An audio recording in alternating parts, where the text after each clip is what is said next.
Welcome in to Frogs Insider. Jamie Plunkett here with Melissa Triebwasser, as always, breaking down TCU's 24-21 loss to the West Virginia Mountaineers. Thank you for being here and listening. We are part of the Republic of Football Network with Dave Campbell's Texas Football. You can find us wherever you find your podcasts, et cetera, et cetera, et cetera, et cetera, ratings and reviews, et cetera, et cetera. Melissa, we got to jump right into this because this was the second loss for TCU this year, and it's the second time TCU has lost as a double-digit favorite at home.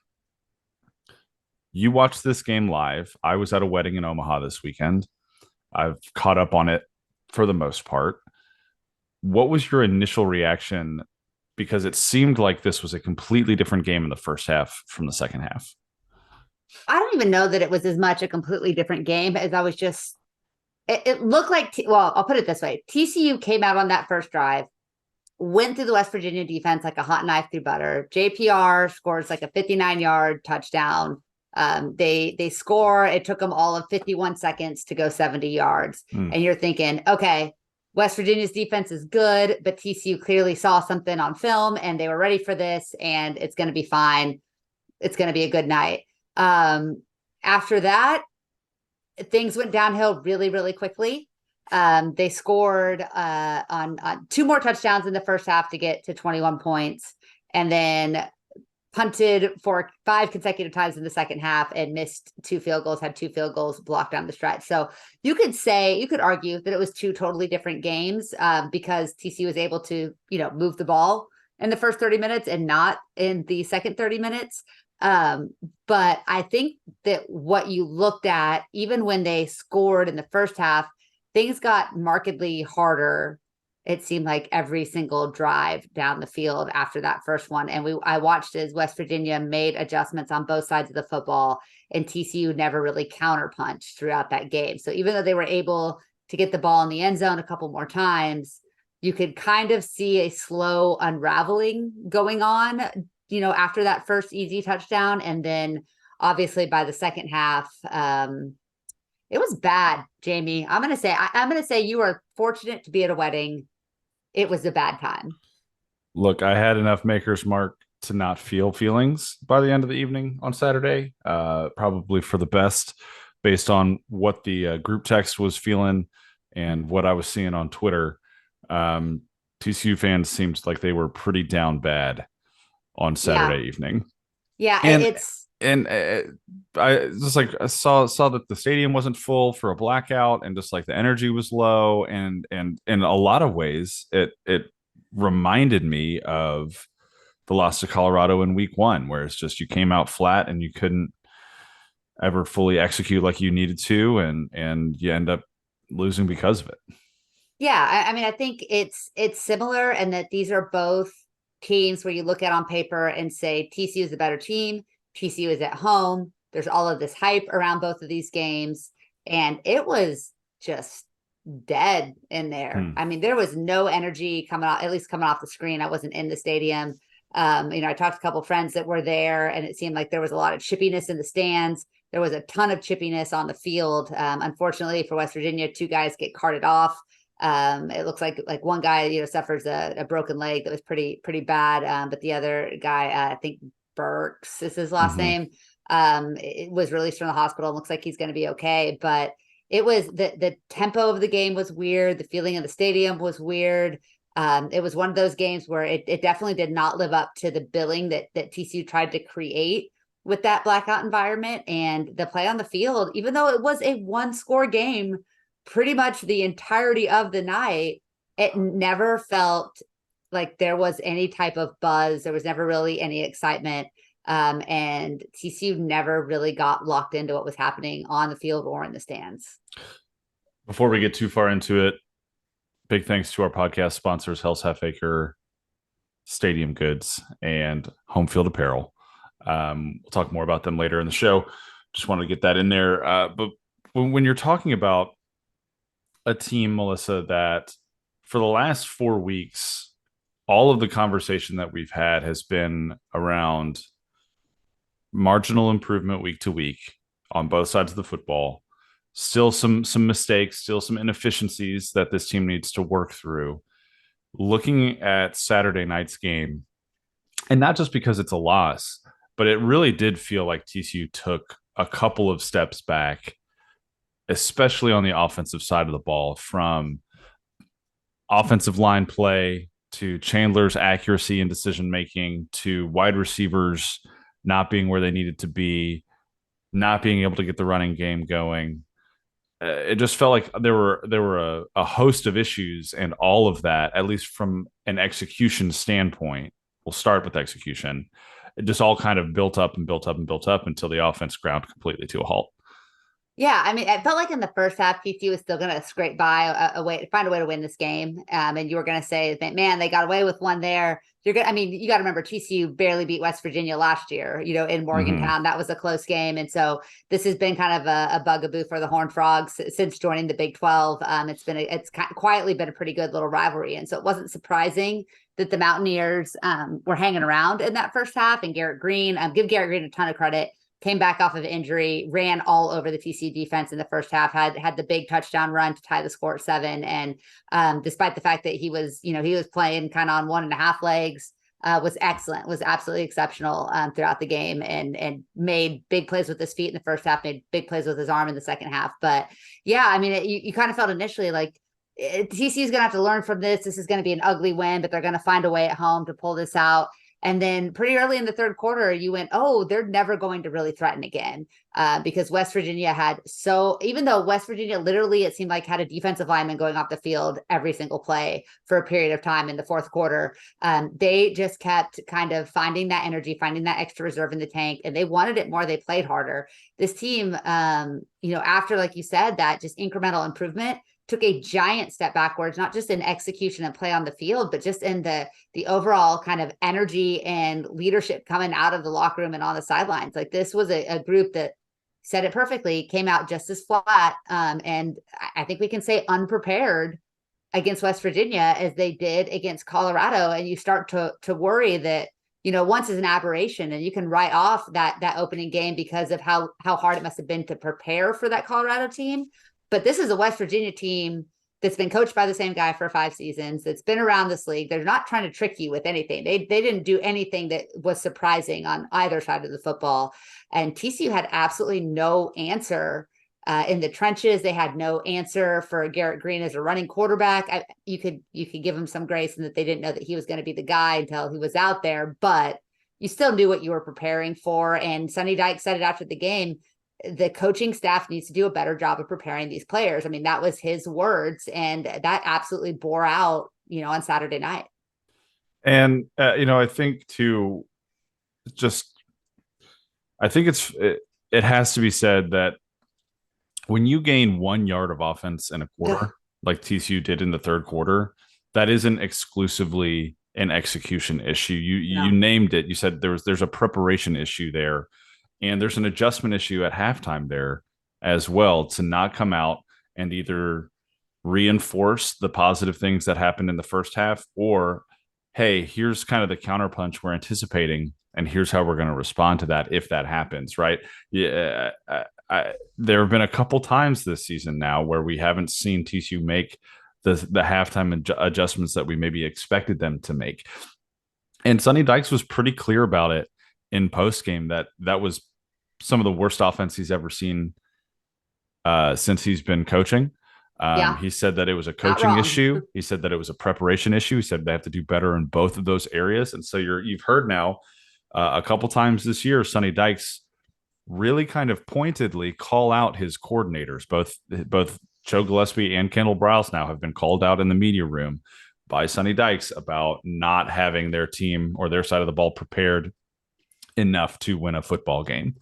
But I will say this, Melissa, because the offense was facing the best defense they've faced to this point. Like, that wasn't even really a question. West Virginia is the best defense TCU's seen at this point of the season.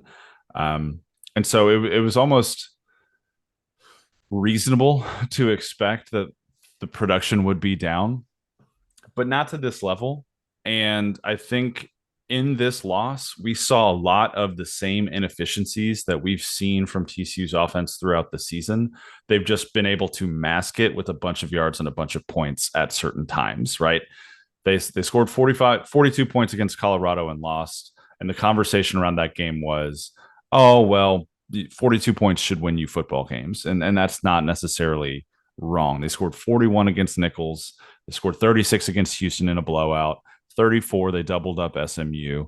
But all four of those games, there was a glaring inefficiency that was happening with this offense. And it was one of those situations where it was so obvious that the advanced stats actually matched what your eyes were telling you about the football game, right? We see our friend Parker Fleming all the time getting just spit roasted by fan bases who don't understand that sometimes analytics tell you a deeper part of the story that maybe your eyes didn't tell you. That has not been the case with TCU's offense. And when you look at Parker's stat, Eckel rate, which determines percentage of quality drives for an offense, by how frequently are you getting inside your opponent's 30, and then you take that a step further and you say, okay, well, how many points are coming off of those quality drives, right? TCU was 8th going into the West Virginia game in Eckel rate. They were putting together quality drives 63.3% of the time, but they were 69th, nice in points off of those quality drives. And I think we talked about this in the West Virginia, or in the post game a little bit last week. That's a massive discrepancy. Yeah. Like you're getting where you need to be to have an opportunity to score a significant portion of the time at a top 10 rate in the country, but you're barely top 70 in actually converting those opportunities into points. And that's been a challenge, not just against West Virginia, but every step of the way this season. And they have to find a way, whether it's play calling, whether it's execution, whether it's preparation, whatever it is, not going for it on fourth down so much, maybe. Yeah.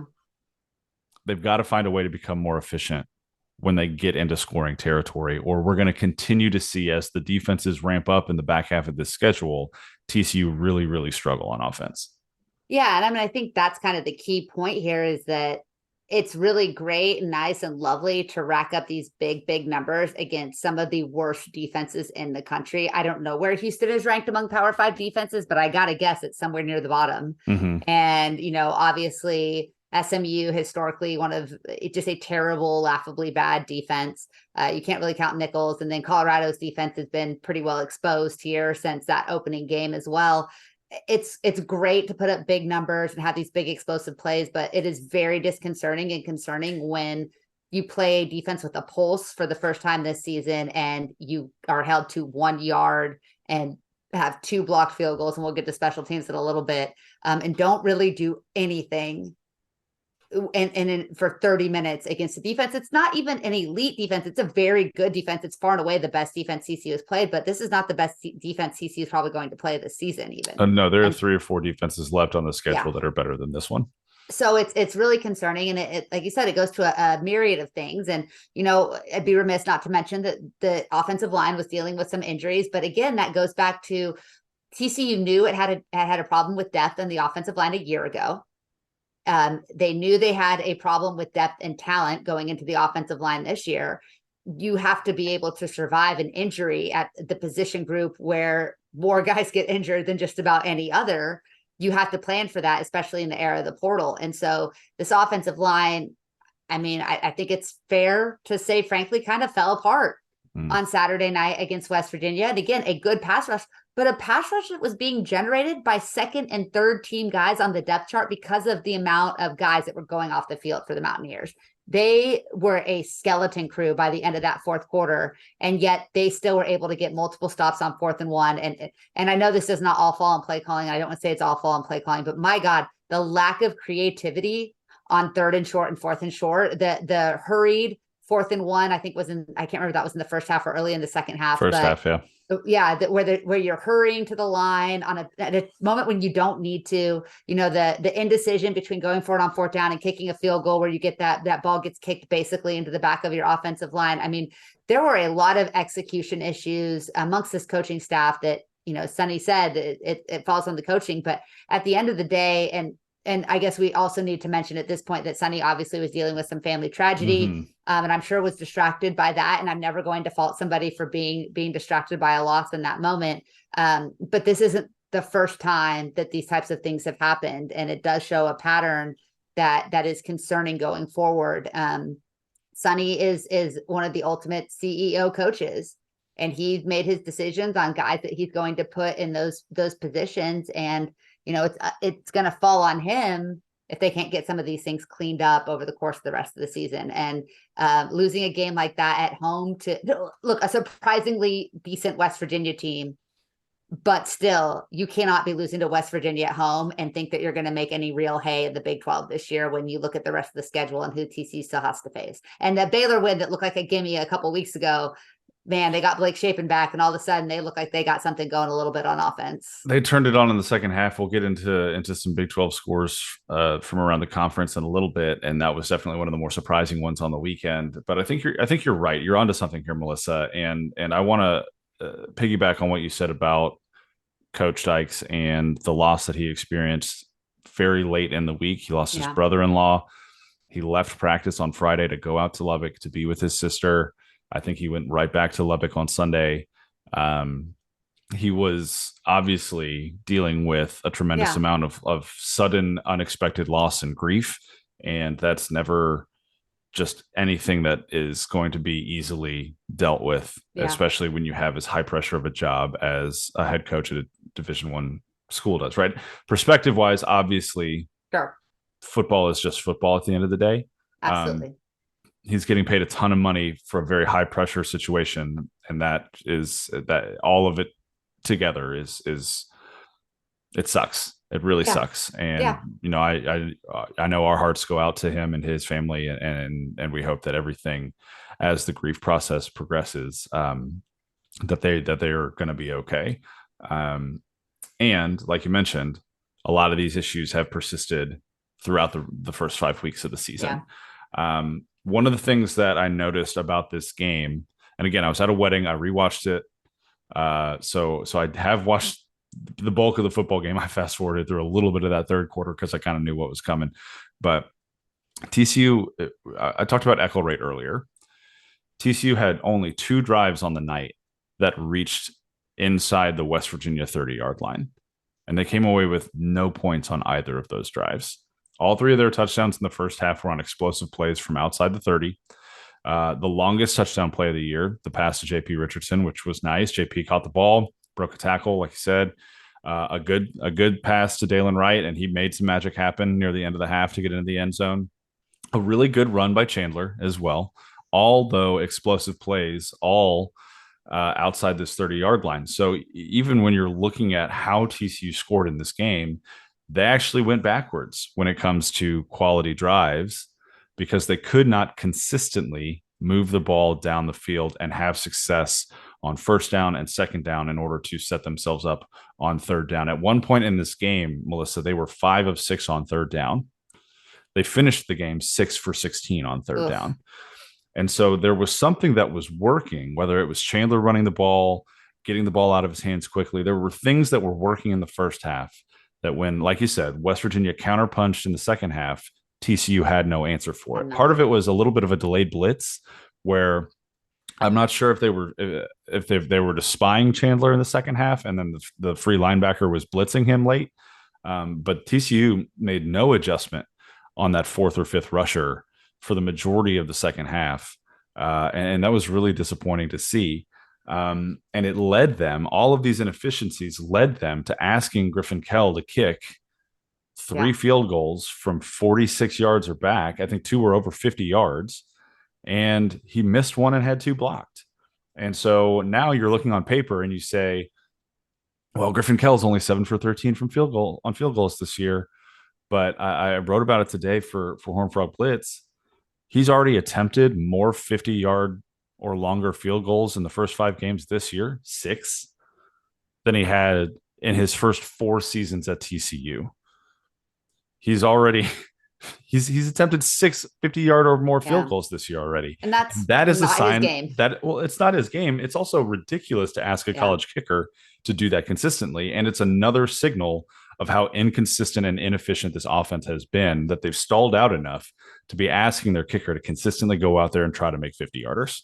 Don't ask Griffin Kell to kick 6 50-yard field goals. Don't expect Jordy Sandy to give you a big leg when he's punting from inside the TCU 30. Like, that's just not who these guys are. Like, they have specific skill sets. You know, Griffin Kell has a big leg. We've seen that, but it's accuracy and its preparation are his skill sets. You know, Jordy Sandy is as good as anybody at pinning people deep, but when you need a 45 to 50-yard punt, he's going to give you 37. I mean, that's been the story now for 5 years. And like you said, we've been harping on, especially in the red zone, but I think the echo rate, the 30-yard line gives you a bigger picture of this, but that TCU, when they need 3 yards to convert on a third or make fourth and manageable or get into that scoring territory, they have consistently this season struggled to get those plays. And part of that, that we didn't see a year ago is because of just how good Kendre Miller was, how good Max Duggan was, how reliable Quentin Johnston was, and that receiver has not shown up for TCU. And frankly, how I think the importance of how good that line play was a season ago, because it was bad on Saturday night. When you look, there were 14 pressures on Chandler Morris, and now he's got to eat about a third of those probably because he was holding the ball forever. Yeah. He got really spooked in the second half. I think that was evident. I can't say I blame him, but he was seeing ghosts and he was holding that ball forever. And again, part of that is when you don't have that alpha receiver, when you don't have that go-to guy, he needs to know who he can go find when he's really struggling to get the ball out. And that guy does not exist. He was sacked 5 times. He was hit 3 other times. They did a good job. I think you're right. I think they were kind of spying with that delayed blitz in the second half because he was not able to pick up a whole lot of yardage with his legs, but he wasn't even really moving in the pocket. He was stone, just like stone set in that back for 3, 4, 5 seconds at a time, it felt like. And again, had the time, some of the time, but just could not get through his progressions, could not do the things we've seen him do really well the last 3 weeks, and reverted back to what we saw in game 1. We kind of expect, I think, at this point for the safety valve, if there is one at wide receiver, to be Jared Wiley. He finished with 1 catch for 9 yards. It came on the first possession of the game for TCU. He was only targeted 4 more times after that. Yeah. Right. And so there was no intentionality with trying to get certain playmakers the ball. Now, I will say Dalen Wright had 7 targets. That was nice to see. He has the potential to be a really good playmaker on the outside for this team, but we're 5 weeks into the season. We're almost halfway through the year. And like you said, Melissa, we still don't know who the playmakers are for this offense catching the ball. And that's a significant issue. And it's one that we've been talking about since fall camp, about needing someone to rise to the top, needing someone to establish themselves as the alpha. And it just has not happened yet. And I don't know who wild. It should be. No one's given you enough consistent performance to be able to determine, oh, that's the dude, like in a clutch moment. There are 3 or 4 guys where you say, could be the dude. Jared Wiley, JP Richardson, JPR. Maybe Dalen Wright, Jalen Robinson, but he was hurt. He didn't play on Saturday. Right. So there are a couple guys who, like Chandler's gone to them in third downs. He's gone to them in long second down situations and they've converted. But it's just the inconsistency at wide receiver is causing a lot of chaos, I think, for Chandler as well, because he doesn't know who he can fully depend on yet. And I gotta say, a lot of the third and fourth down issues are because of what's happening on first and second down. The penalties, pre-snap penalties, getting yourself in 1st and 15, getting yourself in 2nd and long, all of that leads into the amount of third downs that TCU has had this year. They've had 74 third downs situations through the first 5 games of the year, which is, I think, top 25 in the country most. And they're averaging 6.5 yards to gain on those third downs. So it's not even third and manageable most of the time. 36 of their third down tries this year have come with 7 or more yards to gain. And it's just not a sustainable way to run your offense. But if you're leaving yourself that much on third down consistently, and then you're trying to go for it on fourth down as many times as they have, I think they're tied for 5th most in the country at this point. They've gone for it 16 times on fourth down. And you're not going to be a successful offense if you're consistently trying to play in those high leverage situations of third and long or fourth down. It's just not going to work out. And we've seen it play out that way. TCU's converting 43% of the time on third down and just barely 56% of the time on fourth down. And they're leaving so many points on the board because it's happening once they've already marched down the field for the majority of the time. And it's just not a sustainable way to run an offense.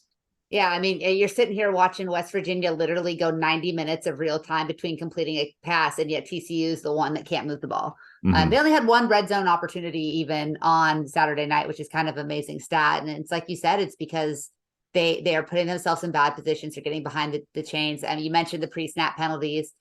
This team has made some inexcusably bad pre-snap penalties, things coming out of timeouts, the false starts. Like, I'm having flashbacks to He Who Shall Not Be Named from a few years ago of like every like 2 false starts a game.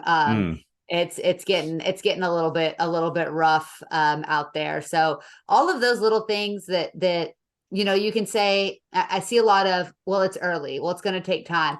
You're in week 5. You're out of it's early. Those are things that need to be cleaned up by the time you get to week 2 and 3. That's why you play in nickels, early in the season. And it's too late to say it's still early. You're at the halfway point of the season on Saturday at Ames, place you haven't won since 2015. And TCU is really in danger of putting themselves in the barely qualified bowl at this point if they don't figure out some of these things. And I know we're only 5 games in, but at the same time, we're 5 games in to a 12-game season. And you don't have to look too far ahead to say that TCU's running out of chances to kind of make a statement here and get themselves squared up if they want to play in something with the bowl name that we've all heard of before. Or just playing a bowl at all. Yeah. Yeah. So looking at defense that they're facing in the upcoming weeks. So defensive EPA is a stat, right? Expected points added. We've talked about it up before on the show. From an offensive perspective, it exists as a defensive stat too. Colorado's 117th. Houston's 111th. SMU is 38th, so pretty good. Okay. West Virginia's 77th. Okay. So those are the teams that they've played.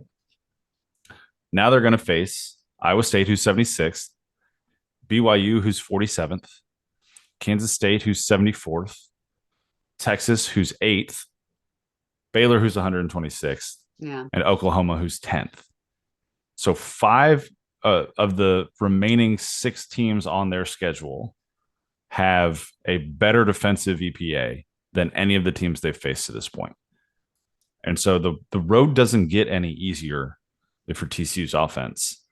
And you've got a night game, like you said, in Ames coming up, where they just got absolutely boat raced by Oklahoma. Yeah. And they're busting out their Jack Tri special uniforms. So there's going to be some extra juice around that one. Yeah. And can't wait to talk to Levi this week. You talked to Levi this week. I am on Wednesday. Yeah. He texted me this morning and it was like, what even is TCU? And I won't. Just shrug emoji at this point. That's because what who I knows? Responded. Yeah.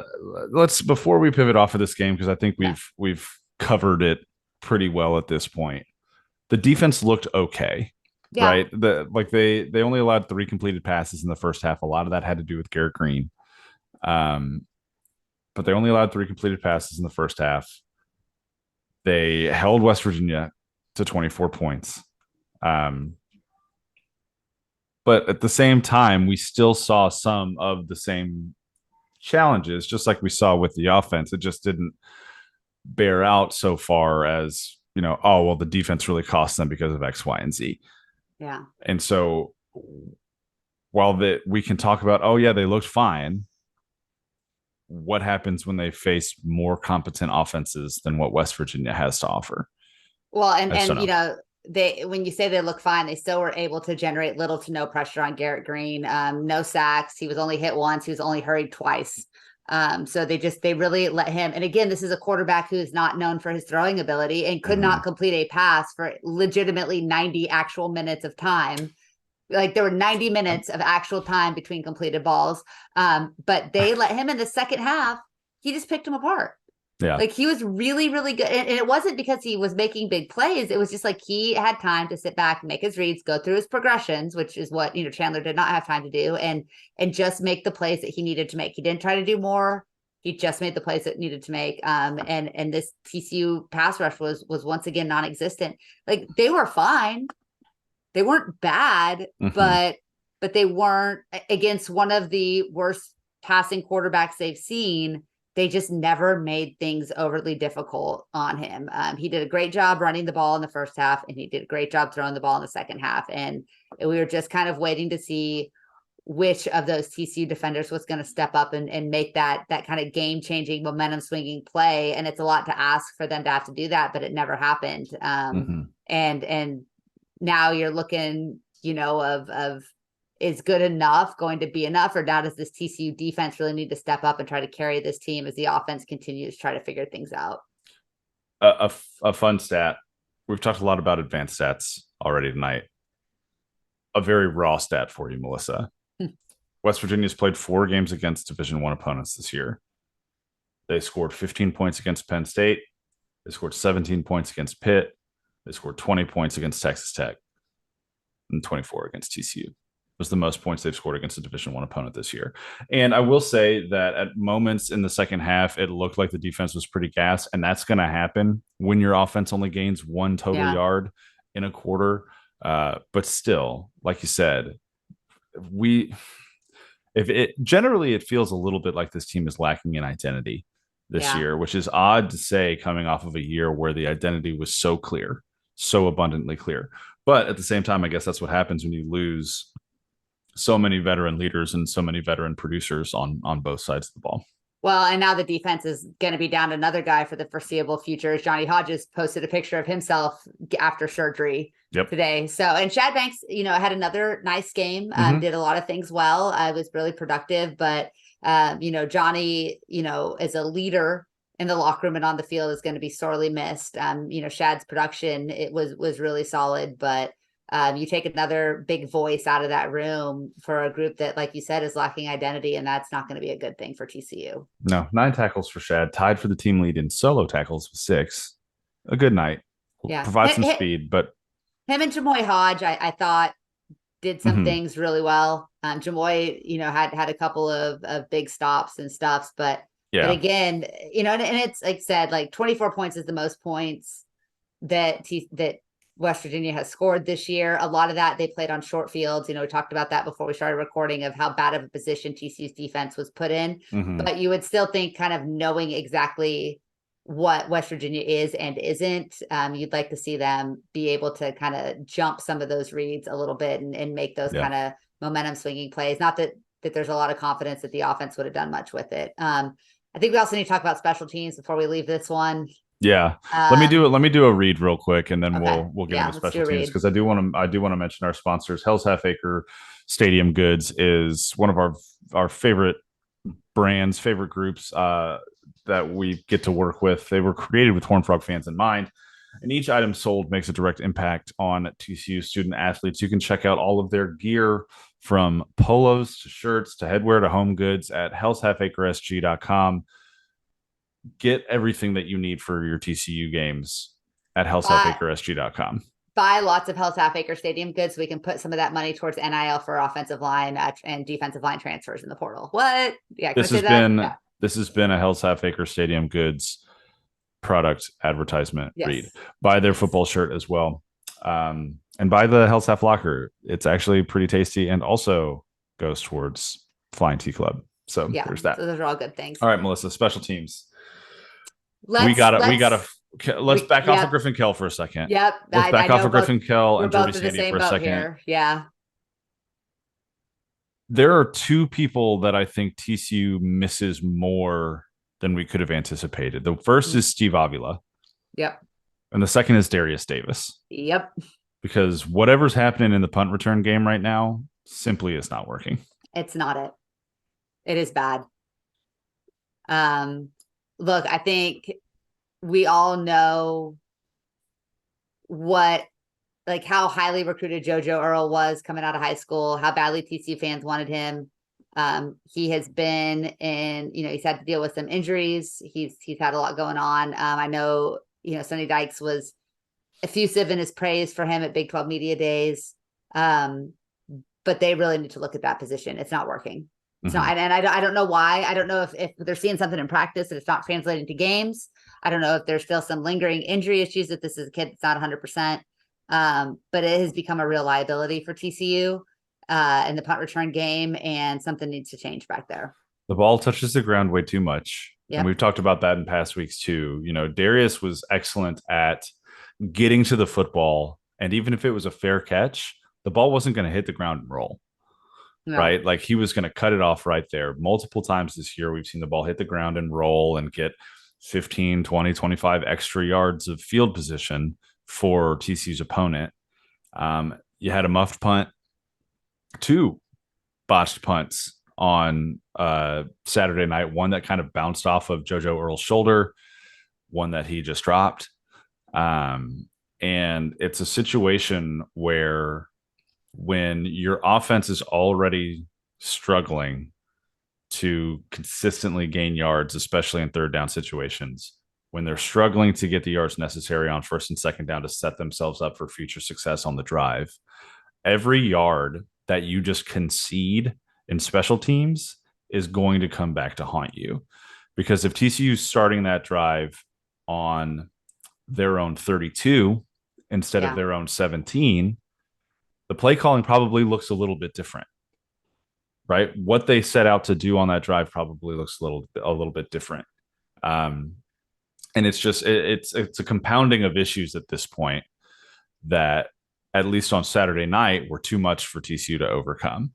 All of this to say too, though, Melissa, and I don't know if you have another special teams point you want to make. I'll shut the hell up in a second. TCU could very well still be 5-0 this year, and if they were, they'd probably be ranked in the top 10 at this point. Yeah, because what a cluster the rest of college football has been. They have had the ball in the final moments of the Colorado game and of this game against West Virginia, where all they had to do was kick a field goal to force overtime or score a touchdown to win it, and they couldn't do it. But and watching that game, there was never a point on either of those final 2 drives. Like, I was with my parents, I was watching that game, and my dad, who doesn't know, and my mom, who know nothing about football really, and they were like, "Oh, but you could still win." I was like, "We're not going to win this game." Like, there's nothing about this team that inspires the confidence that big play is going to come when you need it. And I guess maybe that was kind of PTSD from the Colorado game, but last year it never felt like TCU was out of it. Like, I was during the Oklahoma State game, everybody was at that game except for Parker and I like FaceTimed each other at half of like, "Hey, we're gonna come back and win this game, right?" And both were like, "Yeah, we're gonna come back and win this game." Like, there was no lack of confidence. But in watching that Colorado game and in watching that West Virginia game, I thought we were going to throw it at just a gut punch interception. I did not see back-to-back blocked field goals in my tarot cards, but like it didn't. I did not, after watching that team play for the whole second half, I did not feel confident that we were going to be able to get that final drive to win. One last button on the punt return. JoJo Earle has had 6 punt returns for 39 yards. He got 30 of those yards and won. And the other 5 punt returns have been for 9 total yards. That is, and like, that doesn't even account for, like you said, kind of the muffs, the misses, the rolling, and then just not having a real feel for being able to pick up positive yardage in that area. So the season is not over. No, of course not. You still got 7 football games left. Like, there's so much football left to be played. And this team is, like you said, 2 plays away from being 5-0 and ranked in the top 10.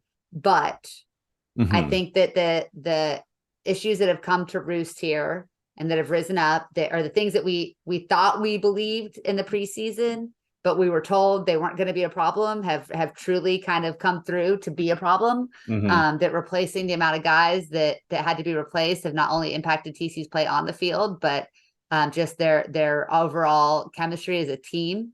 And this is not a reload, it's a rebuild. And there are going to be a lot more games like Saturday night than there are like the Houston game. But see, there's also this, and this is just the eternal optimist in me. There's still like you still can build off of what you saw, especially on offense in the Houston game. Like it was a Yeah. terrible defense. Houston has a terrible defense. But Chandler was also incredibly accurate Yeah. in that game.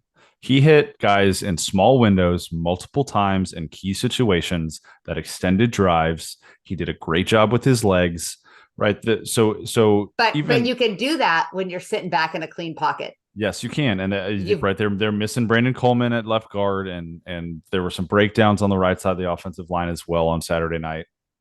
So yes, there's a ton that has to get cleaned up in order for this thing to make some progress.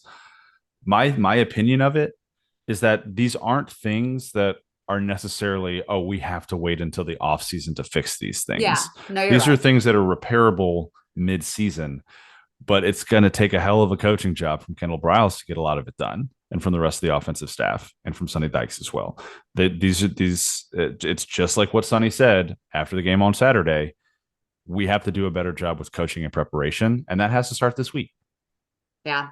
And that's going to be the real key is now you go to Ames, place you've struggled to win against another, good defense, comparable defense to what West Virginia has, even though they're probably a little bit less depth, but you've got to be able to bounce back and win this game. If TCU doesn't win in Ames, then I think you can kind of start saying like it's going to be a battle the rest of the way. Now you're looking almost to play spoiler because the schedule does not get easier by any stretch of the imagination. So we're going to see what the staff is made of. We're going to see what the adjustments look like because you're in your stretch now of we're going to play teams with the pulse here for the rest of the season, and they've got to be able to adjust. They've got to be able to adjust between games. They've got to be able to adjust mid-game. And that's going to be the difference between this being a team fighting for 6-6 or 7-5 versus a team that could still hit that 8-9 win mark if they're able to kind of pull things together. So it's not over, but I think I'm not gonna be Chicken Little, the sky is falling, but I also definitely kind of feel like it's time to recalibrate a little bit our expectations for this team, and look at more of what are the goals? What are the goals now? Because you're one loss away from probably being out of the race to make it to the Big 12 championship game, and you're 2 losses away from it being a fight to get eligible for a bowl. Yeah, and you look at some of the teams that are still left on the schedule. TCU is a 6.5 point favorite against Iowa State going into. Yeah, but that means nothing. Apparently, no, it doesn't. No, it doesn't. A bad thing. Right? Yeah, just don't. Please, Vegas, please make TCU an underdog. Don't bet on TCU. Please do not bet on TCU. Hey, they covered against SMU in Houston. That's all I'm gonna say. Oh, they're 3-2 against the spread, y'all. 3-2 against the spread. Just not in the conventional way that we expected. Yeah. But look, the Iowa State is a winnable football game. BYU is a winnable football game. I don't know what the hell Kansas State is at this point. Yeah. Texas looks legit, like actually legit.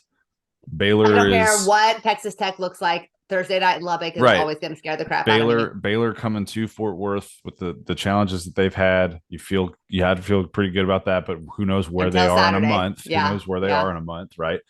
Texas Tech, chaos abounds on Thursday nights in Lubbock, and then you close at Oklahoma. That very quietly, top 3 in the country in defensive points allowed, top 3 in the country in points scored per game. Yeah. Now they played a terrible schedule, but they played SMU, Melissa. Yeah, and they 20-8 against SMU, or 21 to something, 28 to 11. Okay. My bad. Yeah.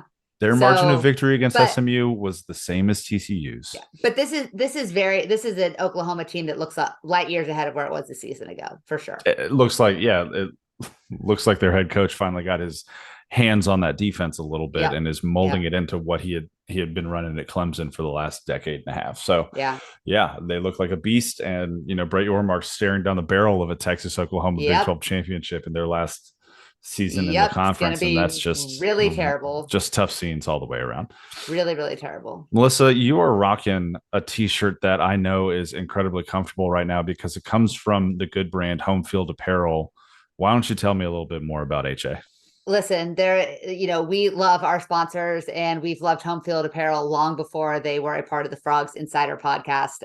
I have drawers full of Home Field Apparel in multiple sizes, and pretty much anything that they make, they put a TCU logo on, I will have purchased, including this lovely football shirt that I absolutely love with the little diamond markings here. Home Field Apparel makes some of the most comfortable sweatshirts, joggers, t-shirts, bomber jackets, and pretty much everything you could ever want for your TCU wardrobe. And let me tell you, I have them all, so I can say that with true honesty. And the really cool thing with Home Field Apparel, as one of our sponsors, they're going to give you 15% off your first purchase, whether you're buying TCU gear or any other gear that you could possibly have your heart set on for any other school that they create stuff for. Some of the coolest throwbacks. I mean, we've got stuff from Tulane. I know you've got your Big Sky hoodie that you're rocking on multiple occasions. Save 50% off of that, 10% off of every subsequent purchase with the code FROGSIN15, FROGSIN15. If you have not already bought some Home Field Apparel, please buy it now. And like I will say, I know a lot of people there have been some shipping delays. Home Field is a small business serving a large swath of the country, and with well over, I think, approaching 100 schools or something that they've got stuff for.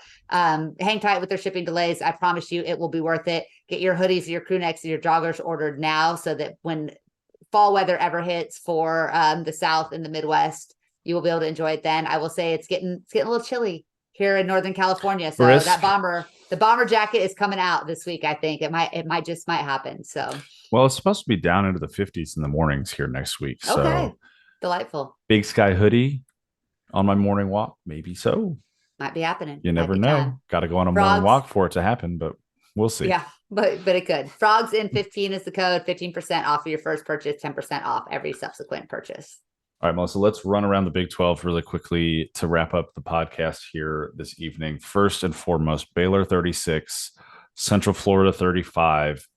Baylor was losing this game 35-7 at one point, and our group text absolutely exploded on Central Florida's last drive around one of the craziest fourth down conversions I've ever seen. Shout out to Timmy McClain for creating some absolutely chaotic magic on a drive that ultimately ended with a missed field goal to lose the football game. Yeah. Timmy McClain is not great as a quarterback, but he sure is fun to watch as a chaotic evil agent in the backfield. So UCF jumps out to that huge lead. Blake Shapen's return to the backfield for Baylor took him the first half to kind of get things rolling, but 29 unanswered, I believe. And then Timmy McClain makes one of the most ridiculous fourth down conversions. If you haven't seen it, just type that into your old Twitter search bar. It was insane. But all for naught is Baylor's defense does get a stop.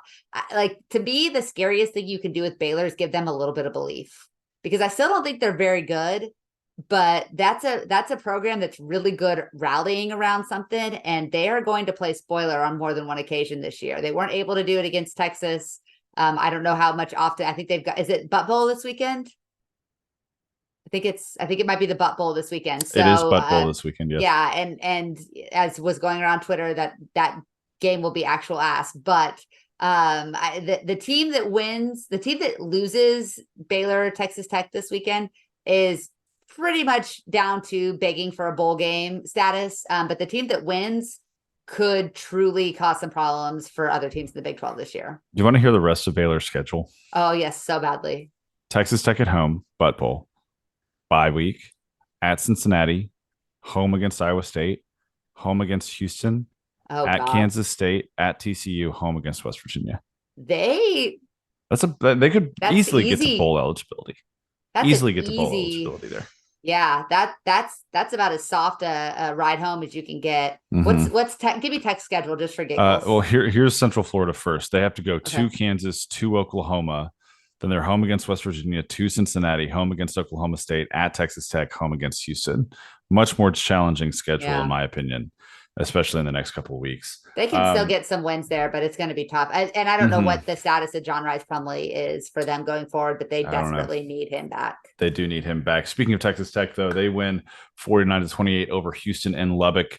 Donovan Smith looked awesome in the first half of this football game for Houston. They looked unstoppable for their first few drives, and then Wheels kind of Woof. fell off the wagon, and Dana Holgerson ends up losing by 3 touchdowns, and is now 0-2 in Big 12 play. I watched quite a bit of that game. There was not a punt for so long.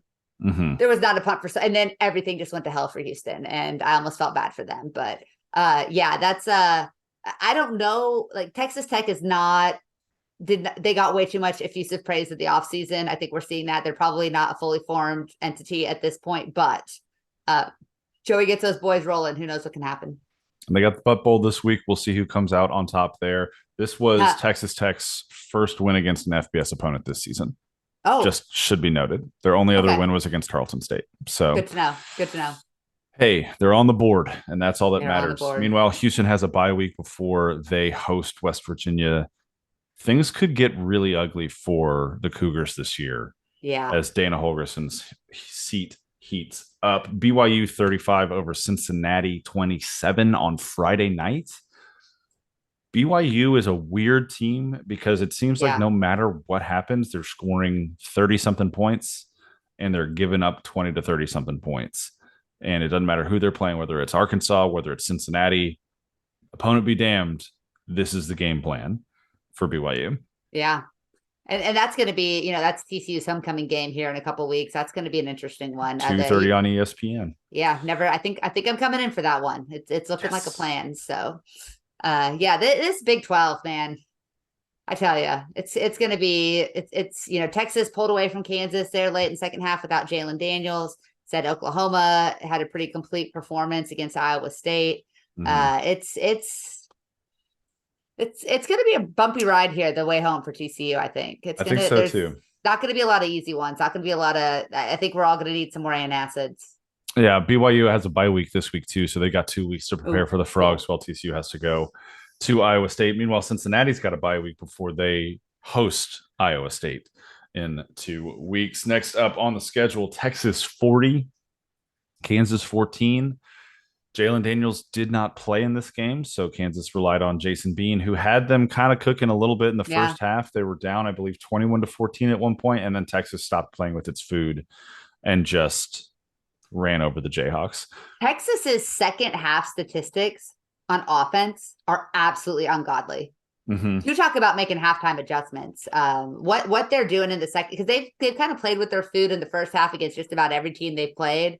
But what they've done in the second half, they've absolutely dominated. I don't have the splits in front of me, but it is a marked difference. That Red River rivalry game on Saturday is going to be fascinating. I think Texas wins and wins big, but it's going to be a fascinating. I think the first half will be really close. And I think it's going to be a fun football game. Yeah, they face Oklahoma in the Red River shootout. We can still call it a shootout. That's okay.